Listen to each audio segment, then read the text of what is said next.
మంత్రి కుటుంబాలు చేసిన వాళ్ళందరికీ మీరు గట్టిగా ధైర్యం చెప్పండి, అందరికి అండగా ఉండండి. మనందరం కూడా అసెంబ్లీలో కూడా తీసుకుందాము, తర్వాత బయట కూడా తప్పకుండా వాళ్ళకి గట్టిగా మద్దతు నిలబడతాము.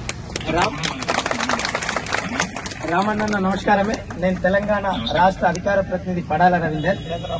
మా యొక్క మహిళా సోదరిమణులు కేజీబీవీ యూఆర్ఎస్ అదే విధంగా సమస్త ఉద్యోగులు దాదాపు 600-700 మంది ఇక్కడ ఉన్నారన్న. మీ మాట మీ వాణి వాళ్ళు వింటా ఉన్నారు.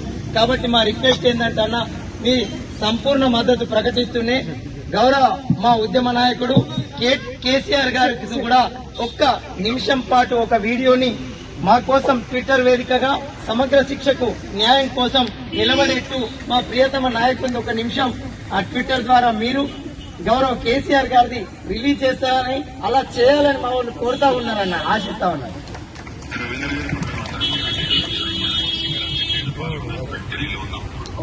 తప్పకుండా నేను తిరిగి వచ్చిన తర్వాత మా అనిల్ యాదవ్ గారితో కూడా నేను కోఆర్డినేట్ చేస్తాను, జోగురామన్న సార్తో కూడా నేను కోఆర్డినేట్ చేస్తాను. తప్పకుండా మీరు అడిగిన విధంగా పార్టీ వైపు నుంచి మద్దతు ఎక్స్టెండ్ చేయడమే కాకుండా పెద్దలు కేసీఆర్ గారి దృష్టికి కూడా ఈ సమస్య తీసుకుపోయి వెంటనే వారి స్పందన కూడా వచ్చేటట్టు కూడా చూసుకుంటాం. దయచేసి మీకు అందరూ కూడా నా ప్రార్థన ఏంటంటే, పోరాడితేనే ఎప్పుడైనా కూడా సమస్యలు పరిష్కారం అవుతాయి. మీరు అడిగేదేమి కూడా కొత్తది కాదు, మీరు అడిగేదేమి కూడా మీరు మీ అంతటా మీరుగా ఈ రోజు కొత్తగా లేవనెత్తిన సమస్య కాదు.